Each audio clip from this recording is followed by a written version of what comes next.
সুপ্রিয় চাকরি প্রত্যাশী ভাই বোনেরা, আসসালামু আলাইকুম। কী অবস্থা, সবাই কেমন আছেন? যুব উন্নয়ন অধিদপ্তর নিয়োগ বিজ্ঞপ্তি 2026। তো দেখতে পাচ্ছেন, এটা কিন্তু 103 পদে বাংলাদেশের সকল জেলা থেকে আবেদন করতে পারবেন।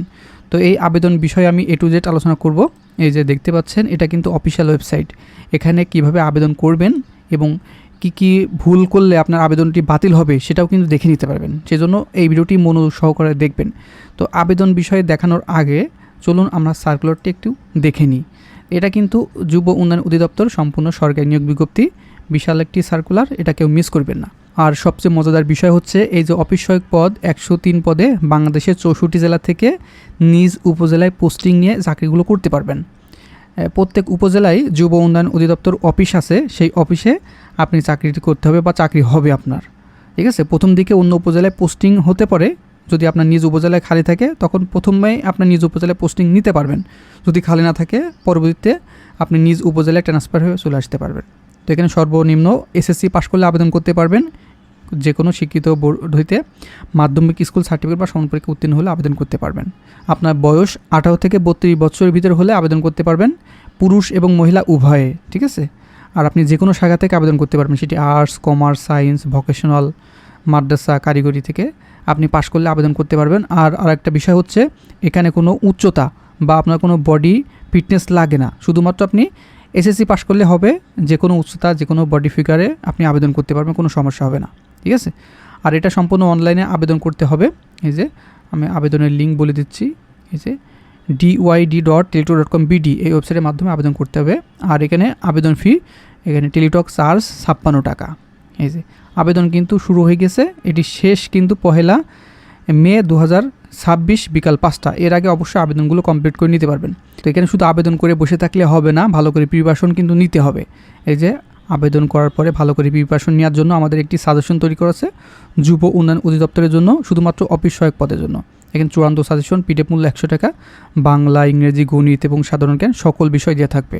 এখানে MCQ এবং লিখিত পরীক্ষা দুইটারই কিন্তু সাজেশন একই সাথে পেয়ে যাবেন। আর এটা কালেকশন করার নিয়ম হচ্ছে, উপরে দেওয়া হোয়াটসঅ্যাপ নাম্বার আছে, এখানে সরাসরি হোয়াটসঅ্যাপ SMS করবেন, কল করবেন না, সরাসরি হোয়াটসঅ্যাপে এই নাম্বারে SMS করবেন। তাছাড়াও এই ভিডিও প্রথম কমেন্টে দেখেন আমাদের অফিসিয়াল হোয়াটসঅ্যাপের সাথে যোগাযোগ করে যুব উন্নয়ন অধিদপ্তরের এই অফিস সহায়কের সাজেশনটি কালেকশন করে নিতে পারবেন। ঠিক আছে, তো চলুন আমরা আবেদন বিষয়ে দেখাই দিব এখানে কীভাবে আপনি আবেদন করতে পারবেন।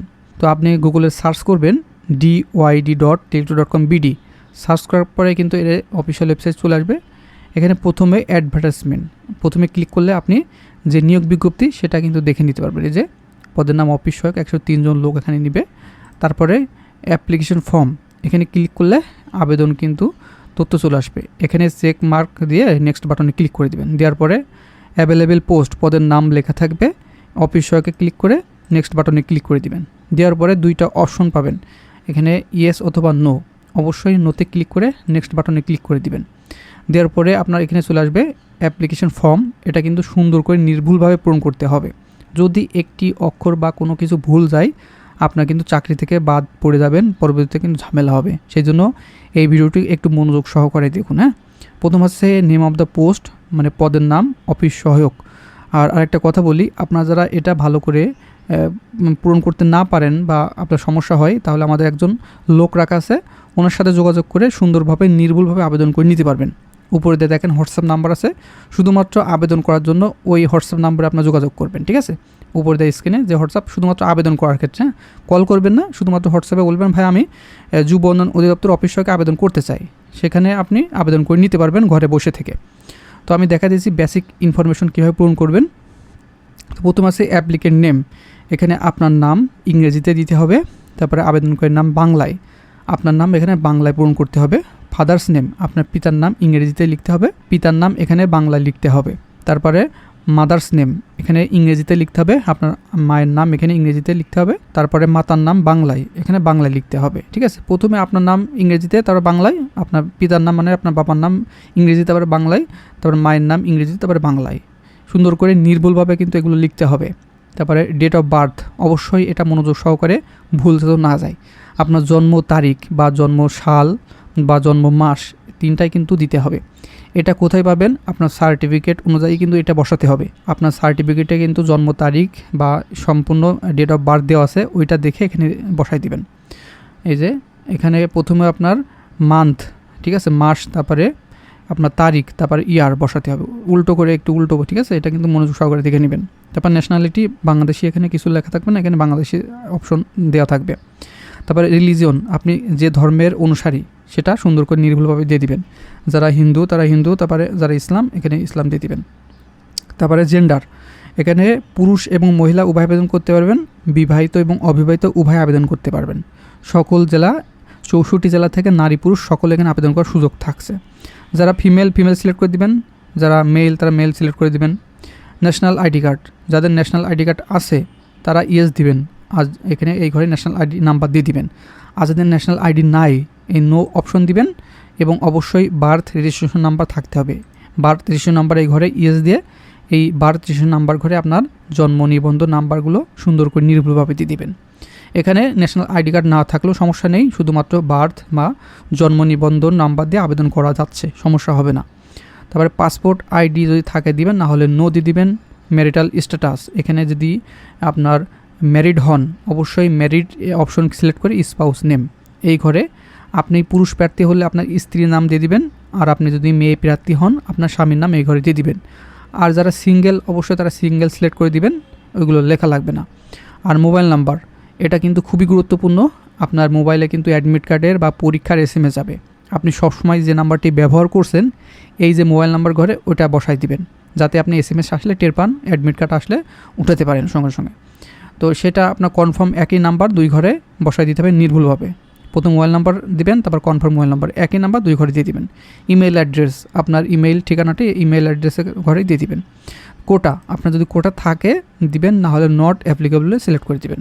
তারপরে ডিপার্টমেন্টাল স্ট্যাটাস, আপনি যদি কোনো সরকারি বা আধা সরকারি বা কোম্পানিতে চাকরি করেন সেখানে কিন্তু আপনি লিখে দিতে পারেন। আর যদি কোনো প্রতিষ্ঠানে চাকরি না করে থাকেন তাহলে নট অ্যাপ্লিকেবল।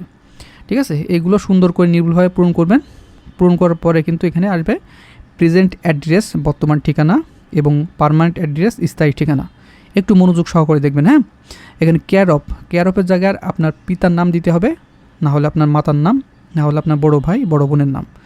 আর এখানে পিতা মাতা বড় ভাই বড় বোনের নাম দেওয়াই বেটার হবে। আর যারা স্বামীর উপর নির্ভরশীল আপনার স্বামীর নামও দিতে পারেন এখানে। তাই ভিলেজ, প্রথম আপনার ভিলেজ, রোড, হাউস, ফ্ল্যাট, যাদের ভিলেজ আছে ভিলেজ আপনার গ্রামের নাম লিখে দিবেন, যাদের রোড, ফ্ল্যাট, হাউস এখানে নাম্বার আছে এখানে লিখে দিতে পারবেন। জেলা, আপনার যে জেলার বাসিন্দা, আপনি যে জেলা থেকে স্থায়ী বাসিন্দা সেটা আপনি সিলেক্ট করে দিবেন। ঠিক আছে, তারপরে আপনার উপজেলা, কোন উপজেলা আপনার বাসা সেটা অবশ্যই আপনার উপজেলা সিলেক্ট করে দিবেন। তারপরে আপনার পোস্ট অফিস, এখানে এই ঘরে আপনার পোস্ট অফিস দেখেন আপনার এনআইডি কার্ডে লেখা আছে, বা আপনার যে পোস্ট অফিস নাম এখানে লিখে দেবেন ইংরেজিতে। পোস্ট কোড, এই পোস্ট কোডটি কোথায় পাবেন? আপনার এনআইডি কার্ড যদি থাকে এনআইডি কার্ডের পেছনে দেখেন 4 ডিজিটের কোড আছে, ওটা হলো পোস্ট কোড। আর যদি আপনার এনআইডি কার্ড না থাকে আপনার পিতার এনআইডি কার্ডের পেছনের সাইডে দেখেন 4 ডিজিটের বাংলায় কোড আছে, ওইটা হলো পোস্ট কোড, সেই কোডটি এখানে লিখে দেবেন।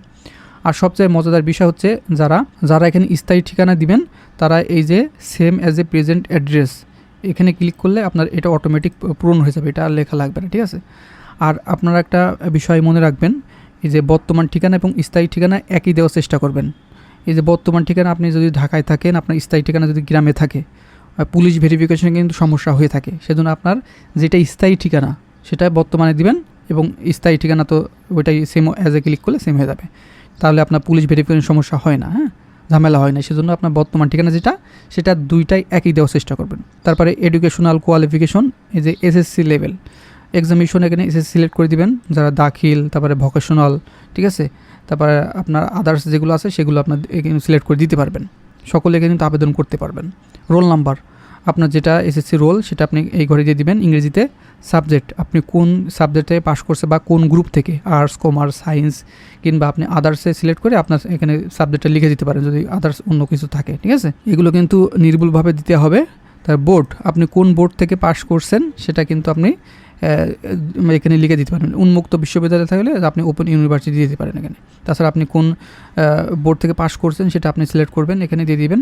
রেজাল্ট, এখানে আউট অফ আপনি 4 হলে 4, না হলে 5 হলে 5, অবশ্যই যাদের 5 আউট অফ 5 দিয়ে এই করে আপনার জিপিএ লিখে দিবেন। পাসিং ইয়ার, আপনি কত সালে পাস করেছেন এটা কিন্তু খুবই গুরুত্বপূর্ণ। হ্যাঁ, আপনি কত সালে পাস করছেন এটা কিন্তু সিলেক্ট করে দিবেন। আর এটা পাসিং ইয়ার কোথায় লেখা আছে, আপনার যে সার্টিফিকেট আছে দেখেন ওখানে পাসিং ইয়ার লেখা আছে, ওখানে কিন্তু ওই ইয়ারটা এখানে লিখে দিতে হবে। আর যাদের ইন্টারমিডিয়েট পাস করেছেন এই ইফ অ্যাপ্লিকেশনে ক্লিক করে ইন্টারমিডিয়েটগুলো দিয়ে দিবেন। যারা গ্র্যাজুয়েশন বা অনার্স পাস করেছেন এখানে এই ঘরে দিয়ে দিবেন। যারা মাস্টার্স পাস করেছেন এই ঘরে আপনাদের সকল তথ্য সুন্দর করে দিয়ে দিবেন। আর যারা কিছুই পাস করেননি, শুধুমাত্র এসএসসি পাস করেছেন, শুধুমাত্র এই এসএসসি ঘরটা পূরণ করে নিচে চলে আসবেন। আসার পরে এই একটি ঘর আছে, এটা কিছুই লেখা লাগবে না, এই যে ভেরিফিকেশন করে চলে আসবেন। ইন্টার দ্য ভেরিফিকেশন কোড, এখানে ক্লিক হেরে 3 বার আপনাকে ক্লিক করে দেবেন। 3 বার ক্লিক করার পরে নতুন যে কোডটি আসবে এই ঘরে সুন্দর করে বড় অক্ষরে দেখে দেখে নির্ভুলভাবে দিয়ে দিবেন। অনেকে কিন্তু এটা সঠিকভাবে বসাতে পারে না, ঝামেলা হয়, সেজন্য 2-3 বার ক্লিক হেরে ক্লিক করে নতুন ফ্রেশ করে নেবেন। নেওয়ার পরে এই ঘরে নির্ভুলভাবে দিবেন। দেওয়ার পরে একটা চেক বক্স আছে, এখানে ক্লিক করে সাবমিট অপশনে ক্লিক করে দিবেন। তো আমি সম্পূর্ণ পূরণ করে সাবমিট অপশনে ক্লিক করে দিচ্ছি, একটু অপেক্ষা করুন। তো আমি সবগুলো পূরণ করছি, পূরণ করে এই যে এই ঘরেগুলো সুন্দর করে বসায় দিয়েছি। দেওয়ার পরে আমি সাবমিট অপশনে ক্লিক করে দিচ্ছি। দেওয়ার পরে আপনার লোড নেবে। লোড দেওয়ার পরে এই যে উপরে লেখা আছে অ্যাপ্লিকেশন প্রিভিউ, আপনি এই যে আবেদন করেছেন সুন্দর করে আরেকটি প্রিভিউ অপশন আসবে, এখানে সুন্দর করে দেখে নেবেন, ঠিক আছে, আপনার সঠিক তথ্য দিয়েছেন কিনা, কোনো কিছু ভুল আছে কিনা সুন্দর করে দেখে নেবেন। দেখে নেওয়ার পরে যদি কোনো এডিট করা অপশন থাকে বা আপনার কোনো কিছু তথ্য ভুল থাকে তাহলে এই যে change needed click here two edit application, এখানে ক্লিক করলে আপনি আবার চেঞ্জ করতে পারবেন বা অ্যাপ্লিকেশন এটা আপনি সঠিক করে নিতে পারবেন। আর যদি এই সকল তথ্য দেখে আপনার সঠিক হয় তাহলে নিচে চলে আসবেন। একেবারে আসার পরে আপলোড ফটো এবং সিগনেচার, এখানে কিন্তু খুবই গুরুত্বপূর্ণ, আপনার মাস্ট বি 300x300 পিক্সেলের আপনার ছবি হতে হবে। এই যে ছবি 300x300 পিক্সেল হতে হবে এবং আপনার তাও জেপিজি ফরম্যাটের 100 কিলোবাইটের ভিতরে হতে হবে। এর 100 কিলোবাইটের বেশি হলে কিন্তু আপনার এটা নেবে না, হ্যাঁ, সাবমিট হবে না। আর 300x300 পিক্সেলের বেশি হলে কিন্তু সাবমিট হবে না। আর আপনার যে সিগনেচার, এই ঘরে যে সিগনেচার দেবেন অবশ্যই 300x80 পিক্সেলের জেপিজি ফরম্যাটের, এটা 60 কিলোবাইটের ভিতরে হতে হবে। এইগুলো আপলোড দেওয়ার পরে নিচে দেখেন সাবমিট অপশন আছে, এই যে সাবমিট অপশনে ক্লিক করে এই যে এখানে ক্লিক করে সাবমিট অপশনে ক্লিক করে দেবেন। ক্লিক করার পরে কিন্তু আপনার আবেদনটি সাবমিট হয়ে যাবে এবং আপনি আবেদন কপিটি ডাউনলোড করে নিতে পারবেন। নেওয়ার পরে দেখবেন আবেদনের যে একটি কোড আছে, ওই কোড দিয়ে কিন্তু আপনার পেমেন্ট করতে হবে। যে কোনো টেলিটক সিমের মাধ্যমে পেমেন্ট করে দিয়ে ইউজার আইডি পাসওয়ার্ড পাইলে কিন্তু আপনার আবেদনটি 100% সম্পূর্ণ হয়ে যাবে। হ্যাঁ, আর অনলাইনে আবেদন সাবমিট করার পরে বসে থাকলে কিন্তু আপনার আবেদন সম্পূর্ণ হবে না। আপনি আবেদন করার পরে অবশ্যই টেলিটক সিমের মাধ্যমে আবেদনের যে অ্যাপ্লিক্যান্ট বা আপনার পরীক্ষার ফি বাবদ 56 টাকা দিতে হবে, সেটা অবশ্যই মাথায় রাখবেন। 56 টাকা পরিশোধ করার পরে আপনার ইউজার আইডি পাসওয়ার্ড পাবেন, তখন আপনি বুঝতে পারবেন জি আপনার আবেদনটি সম্পূর্ণ হয়েছে। আপনি যার কাছ থেকে আবেদন করবেন তার কাছ থেকে অবশ্যই ইউজার আইডি পাসওয়ার্ড আপনি বুঝে নেবেন। আপনি যে কোনো কম্পিউটার দোকান থেকে আবেদন করলেও আপনি বুঝে নেবেন, কিংবা আমাদের যে এক্সপার্ট আছে আপনাদের চাইলে তার কাছে যোগাযোগ করে আবেদনগুলো কমপ্লিট করে নিতে পারবেন। উপরে যে হোয়াটসঅ্যাপ নাম্বার আছে ওনার সাথে যোগাযোগ করে সুন্দর করে নির্ভুলভাবে আবেদনগুলো কমপ্লিট করে নিতে পারবেন। তো এখনই যোগাযোগ করুন ওনার সাথে, এখনই আবেদন করে নেবেন। প্রথম থেকে আবেদন করলে ঝামেলা হয় না, শেষের দিকে আবেদন করলে আপনার সার্ভারে জরুরত আবেদন সাবমিট হতে চায় না, সেজন্য আপনার প্রথম দিকে আবেদনগুলো কমপ্লিট করার চেষ্টা করবেন। হ্যাঁ, আর আমাদের একটি চূড়ান্ত সাজেশন আছে, আপনার চাইলে এই যে যুব উন্নয়ন অধিদপ্তর অফিস সহায়কের চূড়ান্ত সাজেশন আমরা তৈরি করেছি। এখানে কমন উপযোগী সাজেশন, হ্যাঁ, এখানে গুরুত্বপূর্ণ প্রশ্ন এবং উত্তর দেওয়া আছে। এখানে পিডিএফ মূল্য 100 টাকা, সকল বিষয় থাকবে, বাংলা, ইংরেজি, গণিত এবং সাধারণ জ্ঞান। এমসিকিউ এবং লিখিত পরীক্ষার জন্য 2টাই দিয়ে দেবো একই সাথে। আর এই সবগুলোই সাজেশন কিন্তু পিডিএফ মূল্য 100 টাকা। এটি কালেকশন করার নিয়ম হচ্ছে উপরে যে হোয়াটসঅ্যাপ নাম্বার আছে ওই নাম্বারে শুধুমাত্র হোয়াটসঅ্যাপে যোগাযোগ করবেন। তাছাড়াও এই ভিডিও প্রথম কমেন্টে পিন পোস্টে দেখেন আমাদের হোয়াটসঅ্যাপের আইডির লিঙ্ক দিয়ে রেখেছি, ওখানে যোগাযোগ করে আপনি টিকিট কালেকশন করে নিতে পারবেন। তো ফলো করুন এই ভিডিওর প্রথম কমেন্টে, ঠিক আছে? তো বন্ধুরা ভালো থাকবেন, সুস্থ থাকবেন, দেখা হবে নেক্সট আকর্ষণীয় জব সার্কুলার এবং শিক্ষামূলক তথ্য নিয়ে।